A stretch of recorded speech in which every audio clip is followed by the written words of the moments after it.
Chapter 29. Job again took up his parable and said, "Oh, that I were as in the months of old, as in the days when God watched over me, when his lamp shone on my head, and by his light I walked through darkness, as I was in my prime, when the friendship of God was in my tent, when the Almighty was yet with me, and my children were around me, when my steps were washed with butter, and the rock poured out streams of oil for me, when I went out to the city gate, when I prepared my seat in the street. The young men saw me and hid themselves. The aged rose up and stood. The princes refrained from talking and laid their hand on their mouth. The voice of the nobles was hushed, and their tongue stuck to the roof of their mouth. For when the ear heard me, then it blessed me, and when the eye saw me, it commended me, because I delivered the poor who cried, and the fatherless also, who had no one to help him. The blessing of him who was ready to perish came on me, and I caused the widow's heart to sing for joy.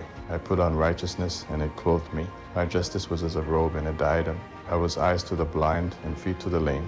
I was a father to the needy. I researched the cause of him whom I didn't know. I broke the jaws of the unrighteous and plucked the prey out of his teeth. Then I said, I will die in my own house. I will count my days as the sand. My root is spread out to the waters. The dew lies all night on my branch. My glory is fresh in me. My bow is renewed in my hand. Man listened to me, waited, and kept silence for my counsel. After my words they didn't speak again. My speech fell on them. They waited for me as for the rain.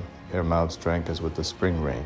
I smiled on them when they had no confidence. They didn't reject the light of my face. I chose out their way and sat as chief. I lived as a king in the army, as one who comforts the mourners.